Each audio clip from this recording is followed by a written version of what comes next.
want to know which planet was causing your suffering? How about Earth? Hey everyone, Brandflex here, back with a new Shadowverse 2 video. This will be continuing the previous two videos of going over the new set cards for each craft. Again, split them up because I didn't want to go for 8 crafts in a row. My voice is a little fried from the weekend, so I do need to take a little break between each one. So if you want to watch the other ones, they'll be hopefully recommended somewhere, or I'll make a playlist and link the playlist. So this video obviously is for Dragon, for the new set Heirs of Omens. If there are relevant neutral cards, I'll bring them up in the video, otherwise you can just watch my analysis of them in the other video. With all that said, let's go straight into it, because this video will be long, because I am a yapper. So the first card we're going to go over is going to be the 1-mana spell, Ferocious Flame. It's going to let you target a ally follower and deal 1 damage, and then you deal 3 damage to a random enemy follower. And then if you're an overflow, it also cycles a card for you. I think this card is going to probably be a 4 out of 5 in constructed. I think it is a good enough upside that it will be played. And then in Take 2, I think this card will be a 4.5 out of 5. I do think there are better gold dragon cards, but you won't be too mad about getting this card if you have the support with the Disdain package for this set. 1 damage pings, I guess everything but Forest is like pretty irrelevant early game, because most decks don't have like a 1 mana ping or 1 damage ping or 2 damage ping and a lot of other things. And even if you do ping your card, like if you're running the Disdain package, it's very common for you to get an upside from that Disdain anyways, so you don't mind the fact that you're making your minion easier to clear, I guess everything but Forest. So it's not like the best card for Disdain, but it's a very, very strong card, so that's why I'm going to say like 4.5 out of 5. The next card is going to be a 2-mana 2/2 Devotee of Disdain. During your turn, whenever this card takes damage but isn't destroyed, you draw a Dragoncraft follower. So obvious synergy with the card we just went over. On turn 3, if you play this and then ping it, you draw 2 cards, which is very, very efficient, but not that great. I'll say this card is probably like a 3.5 out of 5 for Dragon Disdain, and then Take 2, I'll also say it's probably like a 3.5. Basically everything below 4, in my opinion, is something that you probably won't play in a current meta deck. So 3.5 is near that range, but because this isn't that good as a vanilla 2-drop, like you have to combo with something. So if you draw it later, after you get some Galm value, like it's a little better than that scenario. And obviously on turn 3 and beyond, if you combo with that other card, it's better. The issue is that, in my opinion, Dragon's current problems, it ranges from turn 1 to 5. So you want cards that are really strong turns 1 to 5, or set up something that lets you swing the tempo after that point. Devotee of Disdain doesn't do any of that. So while it is a really good card draw generator, it's like an okay card draw generator. Like it's at best like 2-mana 2/2 draw 1, right? That's not really impressive. So I wouldn't be surprised if it's played, but I wouldn't be surprised. I'd be more surprised if it was played, if that makes sense. Like I think there's much better cards to play over Devotee of Disdain. So yeah, 3.5 out of 5. Maybe it shows up, probably won't show up in my opinion. The next card is going to be a 2-mana amulet, Nation of Disdain. When you engage it for 1 damage or for 1 mana, it's going to deal 1 to all followers. So this is a card that actively costs you 1 mana to use each turn. So if you play this on turn 2, you actually cannot use it. You can only use it on turn 3. And on turn 3, if you use it, you only have 2 mana to play with. So I think this card is probably, again, like a 3.5 out of 5 in constructed. And then in Take 2, maybe also still 3.5. It's not amazing, but it is played during a phase of Dragon where you do want some more board clear. But again, the issue is that you can only clear 1 mana or 1 HP cards starting on the next turn. Of course, you can play it on turn 3, where it takes up your entire turn. So like it's like a crappy Apollo. And crappy Apollo is good against Forest, so it's like fine. And then it continues to stick around for, let's say, until like turn 5. If you play turn 2, it's there until turn 5. Play turn 3, it's there until turn 6. So if you click it every turn, it's a 1-mana attack to deal 1 to all followers, which is pretty good. Again, if you play this, and then you play the 2-mana 2/2 from earlier, you do draw a card, so it's like okay. But the effect is pretty expensive, and you have to have your Disdain cards ready to go. And it will save you a decent amount of HP in the long run, but there will be turns where you just don't click on this card because you need the PP for like an actual play. In which case, like, you might have already gotten the value from it by then. So maybe it is a 4 out of 5 in constructed because it will save you a lot of HP, probably in the long run. But like, let's say turn 2 you play this. Turn 3 you play Dragon Sign. So if you play turn 3 Dragon Sign, that means you can play turn 5 Seaman. If you play turn 5 Seaman, you can't play this card. So then turn 5 goes around, turn 6, maybe you finally click this card. But odds are you're probably gonna play Galm or like another 5 cost, and you don't want to use this card. You can probably activate early. So yeah, if you play this card, you're not gonna use it for another turn. Or you won't use it for 2 turns, essentially, in my opinion. So the earliest you would use the effect if you're getting good draw. Like if you're getting bad draw, it's better. But if you get good draw, like turn 2, play this, turn 3, Dragon Sign, turn 4, Liufang or Seabro, turn 5, that's when you finally get to play it. Or like use the effect. And by then it's like, okay, like I spent I finally spent I could have played a 2 drop. I could have done something better than play an amulet that I'm finally getting value off two turns down the line. And the odds that it has really good value then, it's not 0, of course. Like it's gonna do something, but it's just like not great. So I think this card is just bad because the proper curve doesn't really support this card being used at all. But I could be proven wrong, so that's why I yapped about it. Next card is going to be a 3-mana 1/1 Ocean Rider. The fanfare is that you summon a Majestic Mega Lorca, which is a 2-mana 2/2 that comes with Rush. And if you're an Overflow, which is 7 max mana or higher, you summon 2 Orcas instead. So if you play it at base, it's a 1/1 and a 2/2 with Rush. If you play it 7 mana and beyond, it's a 1 mana and 2 2/2s, which is pretty good. It also gives your allied Marine followers Ward, which is alright. So this card is a very okay card. Like it's 3 mana 3/3 is always going to be alright. And if you play this, like if you draw this later in the game and you have Neptune active, you can treat this as a 3 mana heal 2 with 2 2/2s. So it's not even that bad even then. The card isn't really like that insane. It's like very okay in my opinion. So I think in Constructed, I'll probably give it like a 3.9 out of 5. I can see it being played more often than the other cards, but it's like the last card you put into your deck. So like it's basically a 4, but it's like the very, very low end of 4. And then Take 2, I think because it's a silver, it's like 4.5 out of 5, just because it's a very efficient silver to play. It's like early game curve. It scales with the game turn, so it's not even that bad to draw late. Not the best, but you know, 3 mana 5/5 later, like it's still a good enough threat later on. And it does give wards, so your opponent has to trade into them, which is alright. Very okay card in my opinion. The next card is going to be Raging Lightning.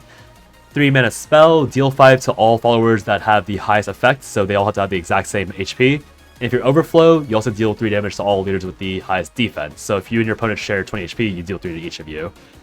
This card, I want to say, is a 3 out of 5 in Constructed, and then in Take 2, I'll say like a 3.5 out of 5. Deal 3 AoE only if they have matching HP is a little ugly, especially since if you're like if you can't play this if you have tempo advantage. You can only play this if your opponent has gotten tempo from you, and it doesn't help if your opponent has like a 6 HP unit into a 5 HP unit, because you're only going to deal 5 to that 6 HP unit, so it's not even good. So then you have to find a ping, which of course we have from that little amulet from earlier. But if you use that amulet, you're not actually reducing it to a 2/5/5, you're reducing it to a 5/5 or like a 5 HP and a 4 HP. So this card is really, really conditional. Like, it's just really, really conditional, and that's what makes it basically unplayable to me and Constructed. But in Take 2, like a 3 managed deal 5 to like clear 1 card when you're coping is very okay. There's way better cards, but it's like it's playable. Like if the other card's good, you'll take it. So it's not that great to me, but maybe I'll be proven wrong with like how many cards match HP in the future. The next card is going to be a 5 mana 3/5 Supplicant of Disdain. It's going to come with Rush and Ward. At the end of your turn, it's going to restore this HP and it's going to restore itself to full HP, and then however much it restored, it gives to your leader. I think this card is very close, again, like a 4 out of 5 in Constructed, and probably, I would say a 4.5 out of 5 in Take 2 because it's a silver. The reason why I'm not sure if it's actually going to be playing Constructed is because Dragon now has a lot of great 5 costs. So if Dragon is able to play all 3 copies of all 3 5 costs and not be punished, then this card is like 4.5 easily. The only reason why I'm thinking that like it's not that good is because of the way that the meta feels like it's turning out. You do need early game still, but if Dragon is able to stabilize, like just stabilize like that on turn 6 and beyond, and therefore it's fine to have too many 5 costs, this card gains immense value. Like this, again, the sole reason why I have this card as lower value is purely because I'm not convinced that Dragon can stabilize on turn 5 like as consistently as something like Rune can. So why is this card really good? This card is really good because most cards, like outside of Zirconia, outside of an Evo Zirconia, this card will clear at least 1 minion from your opponent. And that will heal you from anywhere between like 2 to 3, like 1 to 3 HP usually. Like you usually won't heal the full 4, but you can always Evo this card to heal like 4 or 5 or 6, right? So it's not even that bad in that scenario. And because you're playing Dragon, if you're behind on tempo, that means you've taken damage. So healing that much HP that early on actually adds up really quickly, especially if you don't have Neptune in hand. This card does lose value if you have like the perfect Neptune curve, but if you're not that lucky, like a 3-5 rush is still decent. It's a 3-5 rush that heals you. And it's also a ward, so it demands your opponent to burn a card to trade with it. So it's like, it's a mid-power card with like a pretty good upside. Like it's a good 2-for-1, so it's really good to take 2. It's a heal, which Dragon needs, so it's really good for Constructed. The issue is that it's not super OP. It's just like relatively strong. So again, if Dragon can stabilize, this card will be good, but if it can't stabilize, I would be surprised if you play this card in Dragon in the long run. The next card is going to be the first legendary recover, Galmieux. 5 mana, 5/5, Fanfare, gain the Crest, and then if you're at 7 mana, or for enhanced 7, you get Storm. So it becomes a 7 mana, 5/5 Storm. On each of your turn, if this follower takes damage but isn't destroyed, you deal 3 to a random enemy follower. And then the Crest is that whenever one of your followers takes damage but isn't destroyed, you gain a 0 mana card that deals 1 to all enemy followers. So this card, in my opinion, is going to be a 5 out of 5 for Constructed and a 5 out of 5 for Take 2, because it's very easy to stack these Ardent Destructions, and you can essentially cycle its Ardent Destruction over and over and over again.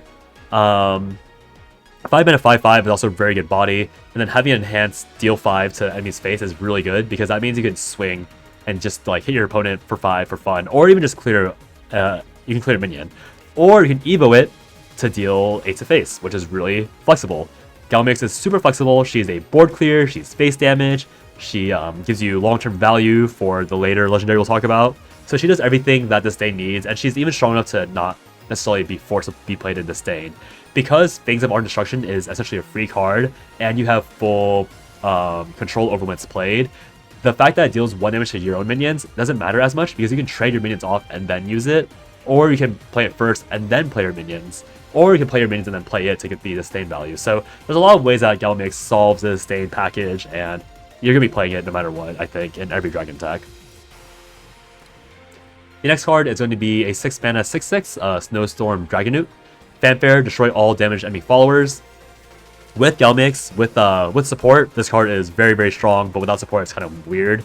So I think in Constructed, I want to say this card is like another like 3.9 out of 5, because it does require you to have Galmieux play the previous turn, or requires you to be 7 mana with like the burn thing on. So like the issue is that you can't really play this on turn 6 every single game. It is really good when you get to use the effect. Like, if you have Galmieux, this card's a 5 out of 5. If you don't have Galmieux, this card's like a 3 out of 5. So that's why I have it at like 3.9 again, because you need to have Galm, and you need to have the burn effect to like really get the value off of it. But if you get the value off of it, it's super efficient. It's like an Evo effect, but you don't have to Evo, and it leaves you a really good body for 6 mana. So with all the effects active, this card's super strong. Without it, you're like, oh great, maybe I kill 1 or 2 minions. So what? So I think in the Disdain package, I want to say this card's a 4, but in like Take 2, I want to say it's like 3.5, just because it won't be, like sometimes your opponents will normal Evo and trade. But the issue is that turn 6, like your opponent's probably going to be super Evoing, so you can't even kill the super Evoed minion unless you have a minion left over, in which case you got kind of lucky with the enemy's hand state, so it's like not consistent. And that lack of consistency without Galm is the reason why she's not an easy 4.0 or 4.5. The next card is going to be another 6 mana card, Congregant of Disdain. 5/7, Fanfare, deal 3 to all followers. At the end of your turn, if this follower's defense is 3 or less, give all Dragonprow followers in your hand +1/+1. So this card is, I think it's a 3, I'm pretty sure in my opinion it's a 3 out of 5 in Constructed. And then in Take 2, I would say maybe like a 3.5 out of 5. If it was 4 defense or less for the condition, I would say it's like a 4 out of 5 for Constructed and a 4.5 out of 5 in Take 2. But because you need to have these extra support from Galm, from that 2 mana amulet, from anything, like you need more support for this card to activate its effect. And the effect, while good, isn't even that insane. Like, it's only +1/+1. And that, again, that might be relevant. Like, if you buff a Forte, that's +1 damage. That might give you the reach to clear something. If you buff a Proto-Drake, again, +1 damage. You buff Galm, +1 damage. Like, that adds up pretty fast. But the issue is that you have to have the support before playing Disdain. And it's a 3 damage board clear. So you have to play this and then play your deal 1 AoE ping probably, which will probably wipe your own board. Again, you can always control it, right? So it doesn't really matter. So you can like play this into the ping and then end your turn and you deal 4 damage overall, which is totally fine. But if you evo this card, if you super evo this card, you go out of the range of its defense proc. So it's just really conditional, and activating the condition isn't even that good. So you can treat it more as like a 6 mana 5/4 deal 3 AoE, which again is completely okay. But like if you watch my rune video, we have like it's a little worse stat. It's a 3/3/4/3 deal 3. Like it's the same issue. It's like it's fine, but 3 damage isn't that good for that late of the game. So against certain crafts, it's more than good enough, but against other crafts that have really big minions, you want more out of your cards at this point in the game. So yeah, I'd say it's not that good. The final card for Dragon is going to be a 9 mana 5/7 Azurifrit. Fanfare, when you summon it 3 times, deal 2 damage to all followers. It has a ward and another effect. During your turn, whenever this follower takes damage but isn't destroyed, deal 1 to the enemy leader. And then when you super evo it, you're going to heal this guy to full, and then repeat the fanfare of dealing 2 damage to all followers again. So this guy represents most likely just 6 damage, because the odds that something survives, what was that, 12 damage? Nothing surviving 12 damage on the board, like, let's be honest. So this is essentially your, like, pseudo-finisher. Now, there's an entire argument you can make about this card. So, in my opinion, this card is an upgrade over Twilight Dragon. Because to me, Twilight Dragon, I know that Twilight Dragon has the Super Evo effect where you draw 3 cards after post Fenny, which is obviously like it's insane high upside. But when I watch Ramp Dragon players play, they rarely Super Evo Twilight Dragon because the effect is not that good. Now, for me, this card is in a similar boat because Super Evoing it will do a lot of damage, don't get me wrong. If you don't Super Evo it, it's a 9 mana 5/1 clear entire board, which is pretty okay.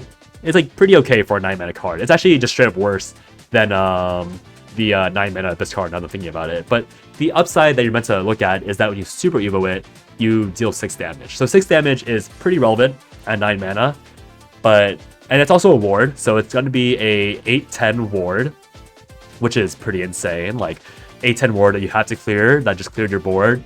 Your opponent has to have an answer for it, or else you'll die next turn. That's totally good. So like in Take 2, this is a 5 out of 5 card. In Constructed, again, it does replace Twilight Drake, so I think it's 5 out of 5 just because it replaces Twilight Drake.